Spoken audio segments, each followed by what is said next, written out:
সময় দেখবি চাহিয়া তোমার সবই রইল পড়ে যাওয়ার সময় দেখবি চাহিয়া আজি নহয় কাল তুমি যাইবা কবরে যাওয়ার সময় দেখবি চাহিয়া তোমার সবই রইল পড়ে যাওয়ার সময় দেখবি চাহিয়া দাদা গেল বাবা গেল কেউ এলো না ফিরে সবারই যাইতে হবে গো ওই অন্ধকার কবরে সবারই যাইতে হবে গো মা গেল বাবা গেল কেউ এলো না ফিরে সবারই যাইতে হবে গো ওই অন্ধকার কবরে সবারই যাইতে হবে গো আজি নহয় কাল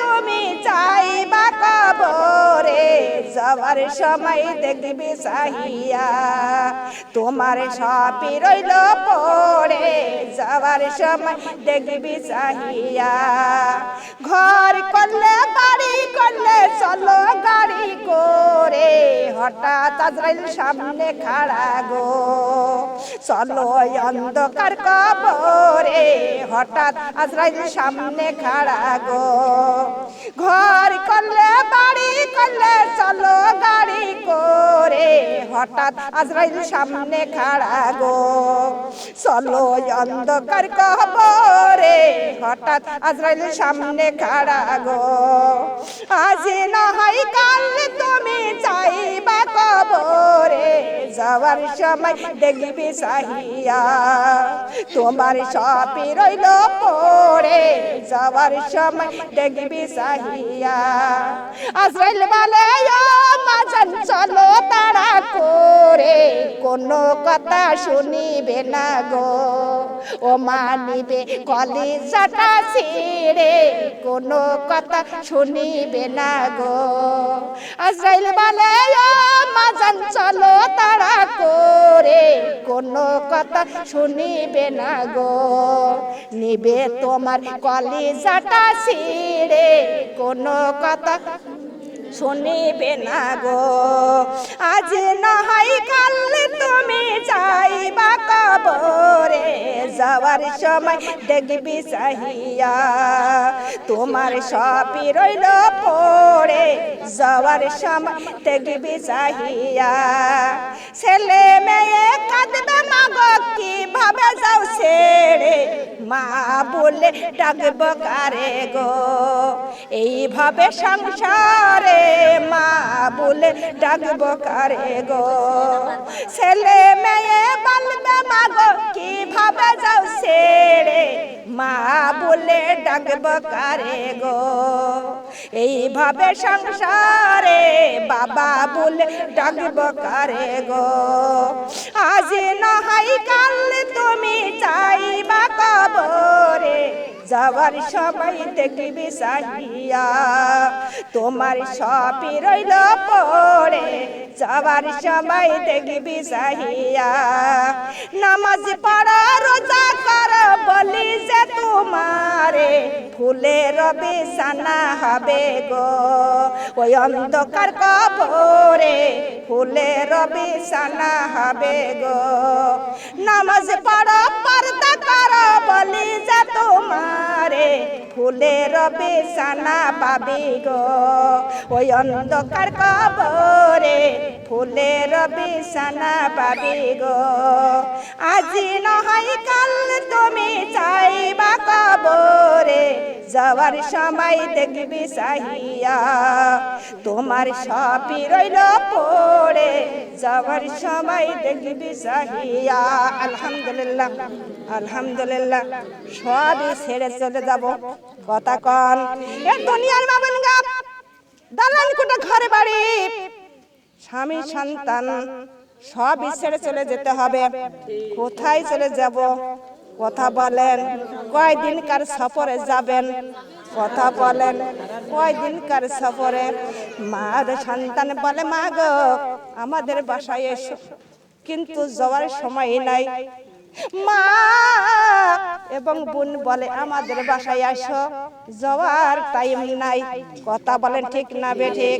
এ কাজ ও কাজ, যাওয়ার টাইম নাই। হে দুনিয়ার মা বোন গো, আমার রহমান যখন ডাক দিবে রাতের অন্ধকারে, আমরা কোনো কাজের তাল বাহানা চলবে জোরে কোন, কোনো কাজের বাহানা চলবে না। আমার ওই মালিকের পিছনে দৌড় দিতে হবে। কথা বলেন, কোনো কাজের কোনো সংসারের টেনশন করব না, স্বামী সন্তানের টেনশন করব না। রাতের অন্ধকারে আমাদের এই কবরে চলে যেতে হবে, হবে কিনা জোরে বলেন?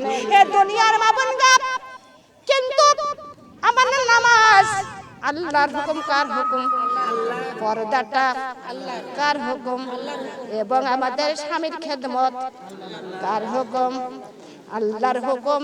ফরজ রোজাটাও আল্লাহর হুকুম, কিন্তু আল্লাহর হুকুম আমাদের মানার দরকার আছে কিনা? হে দুনিয়ার মা বোন গো, মানতে হবে আল্লাহর হুকুম এবং স্বামীর কথার অবরুদ্ধ চলা যাবে কি? স্বামীর কথা মানার কার হুকুম? স্বামীর খেদমত করা, স্বামীর কথার অবাধ্য হওয়া যাবে আল্লাহর হুকুম? কথা বলেন না কে? হে দুনিয়ার মা বোন গো, হযরত মা ফাতিমা জোহরা 17 বছরে তিনি বিবাহ হয়েছিলেন হযরত আলীর সঙ্গে। তার সঙ্গে হযরত আলীর সঙ্গে হযরত আলীর কোনো টাকা পয়সা, ঘর বাড়ি, দালান কোঠা ছিল কিছু ছিল না। আমার আল্লাহর নবী বললেন, মা গো, যার সঙ্গে তোমাকে শাদী দেওয়া হলো তার কিন্তু কোনো অর্থ সম্পদ কিছুই নাই। মা গো, তুমি যদি 7 দিন অনাহারও থাকো মা, তাও তুমি তোমার স্বামীর কাছে কোনো খাবারের, কোনো খানার কোনো আবদার করতে পারবে না। কেন না? স্বামীর সঙ্গে ধমক দিয়ে কথা বলতে পারবা না, স্বামীর সঙ্গে চক্রাঙ্গায়া কথা বলতে পারবা না।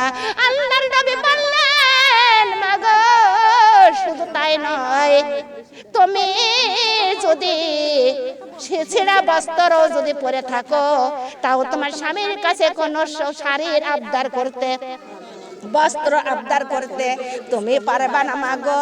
কিন্তু স্বামীর মনে সহ্য পরিমাণ কষ্ট দেওয়া যাবে কি জোরে বলেন? হে দুনিয়ার মা বোন গো, হযরত মা ফাতিমা জোহরা মেনে নিলেন কার কথা? তার বাবার কথা মেনে নিলেন, স্বামীর সঙ্গে ঘর সংসার করতে লাগলেন। দুনিয়ার মা বোন গো, হযরত আলী একদিন কামের সন্ধানে গেলেন। কামের সন্ধানে যায়া 1 দিন না 2 দিন 3 দিন গত হয়ে গেল। কয় দিন? কথা বলেন। 3 দিন গত হয়ে গেল। 3 দিনের মধ্যে কোনো কাজ কাম কিছুই পাইল না। হযরত আলী স্বর্ণ হাত নিয়ে বাড়িতে ফিরে আসলেন। ফিরে যখন আসলেন, আসিয়া তখনই সালাম দিলেন, আসসালামু আলাইকুম ইয়া আহলাল বাইত, হে আমার বাড়ির বিবি, ঘরের বিবি, ঘরের মধ্যে, বাড়ির মধ্যে আছো কিনা? তখন হযরত মা ফাতিমা জোহরা সালামের উত্তর দিলেন, উত্তর দেব। তখনই ঘরের দরজাটা খুলতে গেলেন, আর হুবড়ি খেয়ে মা ফাতিমা জোহরা হুবড়ি খেয়ে পড়ে গেলেন। হযরত আলী সঙ্গে সঙ্গে মা ফাতিমাকে ধরে তুললেন, ধরিয়া তুলিয়া বললেন, ফাতিমা রে, তুমি আমার জন্য কেন ঘরের দরজাটা খুলতে গেলে, আর কেন এবার তুমি পড়ে গেলে? এমন সময় আমার দয়ার নবী, মায়ার নবী ওখানে হাজির হয়ে গেলেন। আমার দয়ার নবী, মায়ার নবী বলতেছেন, আলী এমন কথা বইল না যে নারী স্বামীর জন্য ঘরের দরজাটা খুলে দেয়, সেই নারী যেন ঘরের দরজা খুললো না, সেই নারী যেন জান্নাতের দরজা খুলে দিল। জোরে বলে সুবহানাল্লাহ, একটু জোরে বলেন সুবহানাল্লাহ। এ দুনিয়ার মা বোন গো, যে স্বামীর সঙ্গে ভালো ব্যবহার করে, একদিন যদি খেয়াও না থাকেন, স্বামীর সঙ্গে যদি আপনাদের মিল মহব্বত থাকে, সেই ঘরে শান্তি আর শান্তি। কথা বলেন ঠিক না বেঠিক? কিন্তু যদি ওই আপনার স্বামীর মধ্যে যদি, আপনার মধ্যে যদি কোনো যদি কোনো শান্তির কথা না থাকে, যদি আপনার ঘরে যদি অশান্তি হয়, সেই ঘরেটা শুধু অশান্তি নয়, দোজখের জাহান্নামের ঘর। জোরে বলে নাউজুবিল্লাহ। কথা বলেন ঠিক না বেঠিক? এ দুনিয়ার মা বোন গো, এমন সময় আলীকে ঘরে নিয়ে গেলেন। ঘরের মধ্যে নিয়ে যে তার পাংখা দিয়ে বাতাস দিয়ে তার আদর আপ্যায়ন করিয়া, তখন ঘরে কিছু নাই যে মা ফাতেমা তাকে খাইতে দিবে। এ দুনিয়ার মা বোনগা কত স্নেহ খেদমত করতে লাগলেন। এখনকার নারীরা যদি স্বামী ওই রকম ভাবে আসে, ঘরের মধ্যে কে বাড়ির মধ্যে উঠতে দেবে না। এমন নারী এই গ্রামে আছে কিনা কথা বলেন। হে দুনিয়ার মা বোনগা, এমন নারী আমাদের সমাজে বেশি বেশি। কিন্তু স্বামী স্ত্রীর মধ্যে যদি মহব্বত না থাকে, সে কোনোদিন জান্নাতে যেতে পারবে না। কার হুকুম? কথা ডাকার আল্লাহর কথা। আল্লাহর নবী বললেন, হে আমার মাগো শুনে নাও, যদি কোন নারী স্বামীর আগে যদি মৃত্যুবরণ করে, স্বামী যদি খুশি হয়ে একবার বলে আমার বিবি ভালো ছিল, স্বামীর একটা কথাই জান্নাতি হয়ে যাবে। জোরে বলে সুবহানাল্লাহ। যদি কোন স্বামী যদি বিবির আগে যদি মৃত্যু বলে আমার স্বামী অত্যন্ত ভালো ছিল, বিবির একটি কথায় তার স্বামী জান্নাতি হয়ে যাবে। জোরে জোরে বলে সুবহানাল্লাহ। আর কোন কথা লাগবে? কথা বলেন। স্বামী স্ত্রীর মধ্যে মহব্বত মিল মহব্বত থাকলে যথেষ্ট। কথা বলেন ঠিক না বেঠিক? হে দুনিয়ার মা বোনগা, তখন আমার মা ফাতেমা জোহরা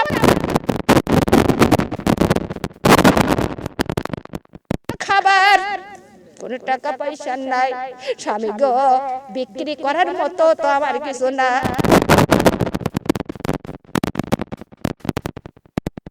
মার গায়ে একটা ওন্না দিয়েছিল, এই ওন্নাটা বাজারে নিয়ে যা বিক্রি করে কিছু আটা নিয়ে আসেন।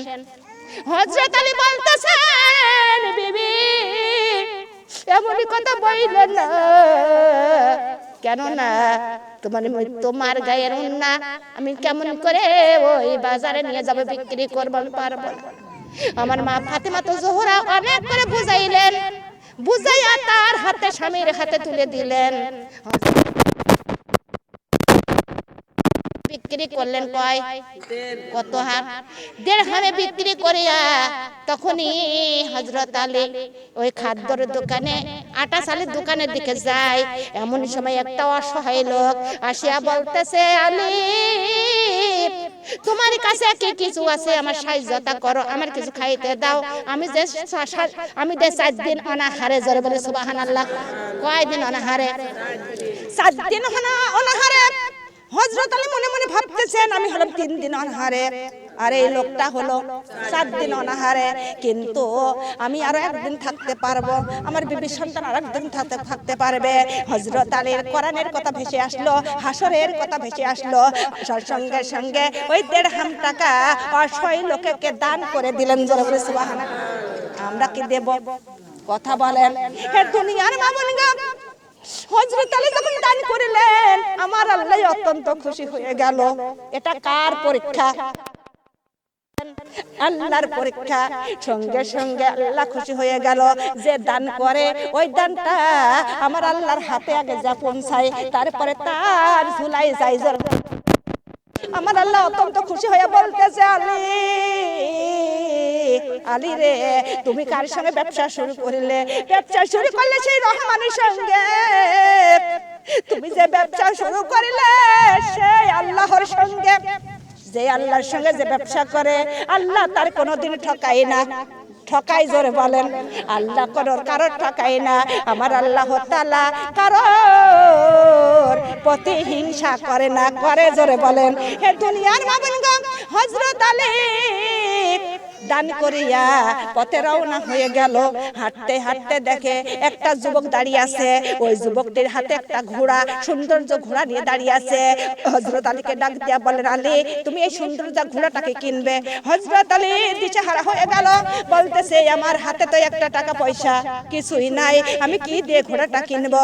তখনই ওই লোকটা বলতেছে, ও আলী তোমার কাছে আমি এই ঘোড়াটা বাকি বিক্রি করব, বাকি বিক্রি করব, তুমি বিক্রি করিয়া আমার টাকা তুমি ফেরত দিও। হযরত আলী খুশি হইলেন। খুশি হইয়া ওই ঘোড়াটা বাকি করে কিনলেন। বাকি দেড়হামে কিনিয়া ওই ঘোড়ায় উঠে হযরত আলী রাস্তা দিয়ে রওনা হয়ে গেল।